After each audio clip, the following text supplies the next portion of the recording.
then they dominated the opposition, especially up front and the forwards, and that's just how the game goes, especially this year heading into World Cup. Yeah, of course, the Crusaders, they're playing away to the Waratahs over there in Sydney, I dare say. It'll be interesting to see how the Waratahs handle the Crusaders, eh?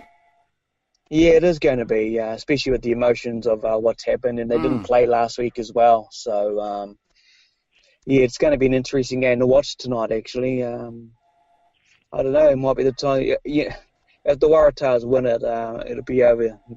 Just be over the emotions. I would guess of current situation with the Crusaders, the name change, possibility of that, and just where their mindset is. I'm guessing Razor Robinson will have them focus on the job, though, and see what happens tonight. Yeah, and also, well, an interesting development, I suppose, is also the Sunwolves. They're going to be dropped for, is it next season or 2021? At the end of the season, yeah, they're gone. Right. It's officially confirmed as of yesterday, no longer after 2019, which is a bit of a shock, but no surprise. They've done it with other teams in the years gone by, eh? Well, they have indeed. But it just goes to show, I mean, what's sad is that, they're starting to have a good season, the Sunwolves. Yeah, you played 40-odd games, mate, but only won 7. So, yeah, unfortunately, it's against them, yeah. It's unfortunate. Very Especially in the year you think their country's hosting the World Cup. Yep. I mean, we talked about this, didn't we, JT? Yeah, it just goes to show no matter how much the yen is worth, if you're only winning 7 games out of 40, that's, in anyone's language, that's not good enough. No, obviously. And so, well, we're getting rid of that team and possibly some other teams down the road because it's just not working, is it, Reno? No, it's not. But, it opens it up maybe. Who knows? Who knows what the game's going to expand. I know the game in Super Rugby is expanding because there is life after Super Rugby in another tier division for the Sunwolves. So it's not the end of the Sunwolves franchise as such. There is going to be another division underneath Super Rugby, so it creates a lot more rugby in other teams. You take a look at some of these South African teams that are folded by the side. Even the Western Force is an example in Australia. They've been spoken with, so it's all about developing another tier of Super Rugby where these teams can play, and it looks like that's where the Sunwolves are going to happen. So, then you got the other picture of this whole global league thing they're talking about as well. So I guess, it's just watch the space on where the future of rugby's heading to in this professional era.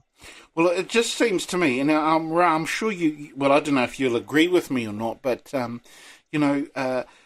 in the Jaguares and the Sunwolves, was just a big extension of just trying to generate more money, and which obviously didn't work in Super Rugby, did it? Well, it seems to not have been able to work because we're getting rid of the Sunwolves, for one.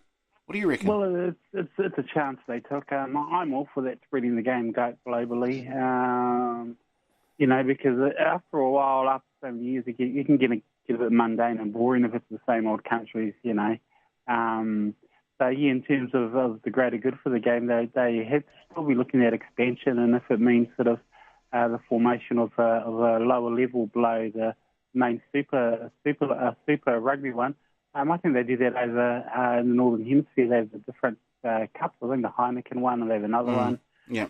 With like player relegation, and that may be the way to go. Otherwise, if they're not very careful, then the league might steal the opportunity to move into these markets. Everybody mentions it's all about the money at the end of the day instead of your code or your game. So, they still need to be thinking big and looking big like that.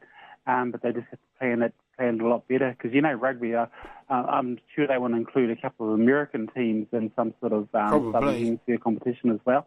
A Canadian team or two maybe, and there may even be room for, some of the Pacific clubs. But it's all sort of neither here nor there at the moment, but no doubt, there will be plans afoot given the changes that are coming up. Well, there obviously are changes coming up, in particular to the format. Hey, Reno, the format's getting thrown out for one. Oh, yeah, it's a rubbish format, especially in Super Rugby over the last few years. You don't know who the hell you're going to play in the final. And all of a sudden, this team comes from out of the blue that no one really realises. and they're in the final. So that's been rubbish for a few years, Keith. Yeah, we've talked about this a lot. We don't know how it goes and how the points work. But also on the other flip side too, it's no surprise where the Northern Hemisphere jumped in on the boat, because you take a look at the world rankings, obviously the New Zealand team's number one. Then you got Wales, Ireland, England right behind, 3, 4, 2, 3, and 4, and they're all Northern Hemisphere teams. So you can see why they want to expand. You know what I want to say is this global whole thing they want to talk about. They need to take a leaflet out of NRL and Super League. Back in its day, they tried to combine a big thing and make a big mess of rugby league thing, and that didn't work. That all disbanded pretty well fast. So they're trying to show the same thing. I just tend to think, maybe that rugby board, the IRB, and whoever's making these decisions, sit down and talk with some of the leagueies, because they're all been through this highs and lows of it. For me, I would personally like to see, this is my personal opinion, a women's Super Rugby competition start. The dominance up in the Northern Hemisphere, we see they're getting broadcasted. We know where our girls are at currently here in Aotearoa. Look, they're winning all these different awards. We've got the security of the World Sevens now. That's expanded. That's going to be in Hamilton. Maybe not look at expanding or playing around with the men's game. Develop the women's game. Grab another market. There's obviously money that's going to be involved there as well. And it just excites and grows the game in the female structure, as it has since the Commonwealth Games. I'd rather focus on that and look at a women's competition, because they've got a good competition up there for the women's in the Northern Hemisphere. I suppose it'll take rugby 10 years down here in our country before we realise that. I think it's never going to happen, Reno. I mean, AJT, then the IRB aren't going to go and ask leagueies how they should improve their game, are they? No, not at all. That's like Donald Trump going to ask the Democrats how to run the country. So, look, never going to happen there. And that's, I don't want to go too much into history here, but that's how rugby league broke away. They were sick of the aristocracy in places like London with their silver spoon stuck fairly up their clacker, trying to tell them how to run their lives by not paying them to play. So, yeah, mate, never happen. No. But I love your idea about the women. I mean, because obviously, brand new market there, untapped, really. Untapped market. And maybe you could go and tap them, Keith.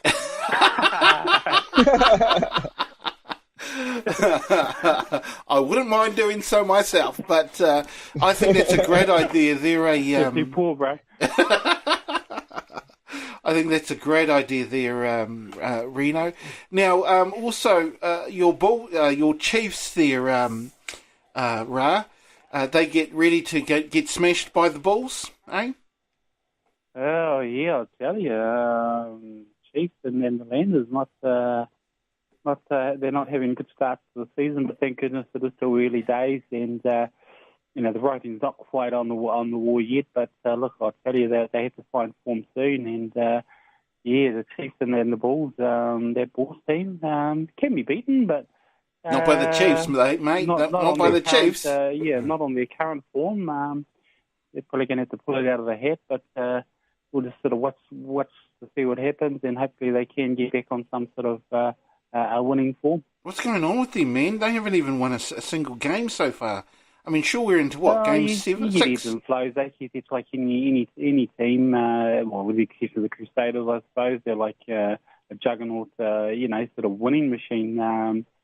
You get ebbs and flows. I don't know. I just think they're just still trying to sort of find that form that they know they can produce, and that's the sad thing about it. They know they can cut the mustard and do the deed, use a couple of puns, but so far nothing. So a lot of fans out there will be eagerly awaiting that their team does find a bit of form and can get back into their winning ways. But good thing about Super Rugby, that's why we always watch it year in year out. Some teams win, some teams lose, and if your team's on the losing end for more than a few games, well, then you start to be a bit concerned and you start to worry.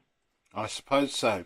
Right, let's go to the NRL, of course, the Dragons Rabbitohs. Did you catch that game, JT? No, mate, we were in the air when that one was being played, but look, judging from what I've heard and the scoreline, the Dragons, they're in all sorts of problems already this year, none from 2, and the Rabbitohs continue on their winning way. A couple of big scalps there. They beat the Roosters, obviously, in round 1 and now St George. So, no, didn't see that one, mate. But, I don't think the Dragons are going to trouble the Engravers this year. Right. And, of course, you would have certainly caught the next game then, eh? Yes, I got in and I commandeered the TV. The my cousins that where I'm staying, they're big rugby union fans, but we're not having any of that rubbish tonight, folks. I'm in the house watching the rugby league, the Storm, and they're just too good, mate. I think the Raiders got a bit ahead of themselves last week when they beat the Titans. The Titans won't go too far, I don't think, this year, but certainly the boys played well last night. They bit of a deja vu from last week when they got off to a good start against the Broncos and then sort of went off the ball a bit and let the Raiders back in.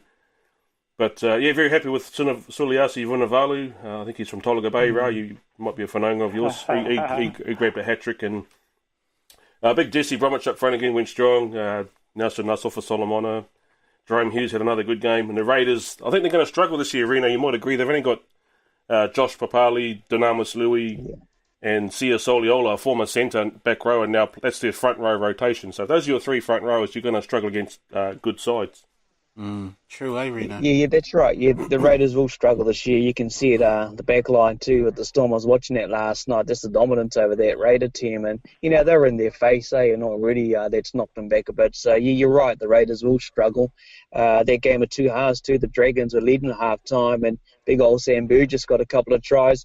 I don't think you'll ever see Sammy kind of chip a ball again. He's hopeless at it, kind of went backwards.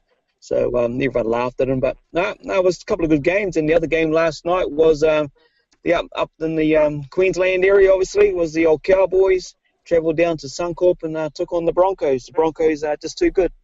Way too good, it seemed, AJT? Yeah, all the pre-match talk was about Jason Tawhiwhirangi from last week running 300 metres, and he certainly got shut down last night. I think he took a bit of a hit to one of his knees, and his fellow Tongan, Tavita Pangai Jr., just aimed up last night and he led their forward pack well. And not a happy return to Suncorp for Joshy Maguire and Jordan Kahu, former Broncos. But, just too good last night. The Broncos, I thought the Cowboys would have put a better effort forward than that. But Michael Morgan was all at sea last night. Wasn't his normal composed, competitive self. But I guess that's an indication of the forward battle being won by the Broncos, which was very, very surprising. Well, of course, the game on today, Sharks and the Titans. Yeah, Sharks too good in that one, I think, especially at Cronulla. They're hard to beat down there, very passionate, and I don't know if you've been to Shark Park, but it's very intimate, I guess is the word. You're right there on top of the action. You can certainly give encouragement to the players while they're out there now, no doubt hear you. Right. So I think the Sharks... Or discouragement. Probably, especially for the opposition team. Yeah. Sharks too good there, mate, I think. The Knights, I think will beat the Panthers. The Panthers were bumbling last week, and the Knights will continue to build on the momentum they built last week. The Roosters will roll Manly. You can put your house on that. And tomorrow, I think the Eels will beat the Bulldogs, and the other one, Tigers at home against the Warriors. I think with the Warriors, in my opinion, with their history, when they have a good win like they did last week, they get a bit complacent and they read how good they were in the paper and social media, and they'll turn up, and I think the Tigers might ambush them. Yeah. I'm in agreement with you, because after all, the Warriors can't win every single game this season, as much as we'd like. But, I think you're bang on. I think, they seem to, after a big win, they get big-headed and they get brought back to earth the next week in a big way. Well, that's what I reckon. Anyway, what do you reckon, Rino? Yeah, it's a big call. I reckon you're most probably right, but... they're going to go for 6 wins in a row this year, start the season off. They'll beat their 5 last week. I remember us talking about it this time last week, and we said exactly the same thing. They'll get too big-headed, and they'll topple over, and hello, they win. We said the same thing again the following week. Hello, they won. So, mate, I'm going to go. I'm going to go to Warriors. Fair enough, bro. No, Benji Marshall, he's ruled out. Okay. Of the game. Yeah, so one of the mainstream players at this stage, 50-50 at the moment. I know he's on the team list, but 50-50, they'll make the announcement tomorrow morning. But then again, it takes a team, but he's a brilliant player. The Warriors at Campbelltown, eh? Yeah, hard to beat there. That's another ground similar to Leichhardt where they're very, very strong. And I think the Benji Marshall situation might be just a bit of a cover-up. They're going to play Joshy Reynolds instead of the Grub. And he'll get in the faces of the Warriors and unsettle them, and he's quite quick on the lip and all that sort of carry on. So Benji will be a loss if he doesn't play, but I don't think Joshy Reynolds will let them down at all. No, I think they played 6 head-to-head at the Campbelltown as well. Warriors have won 4 of those 6, and the Tigers 2, and a bit of history there. But we'll see what happens. Like you said, their team turns out like they did at Mount Smart last Saturday. It'll be an interesting game. But Yeah, Tigers always good at home, mate. It's Yeah, hard. definitely, It's a hard one to definitely. pick. That'll be. I think Stephen Kearney, if he has got half an idea, I think is a pretty good coach. If he gets in their heads this week and keeps them on a down low and keeps them focused on what they've got to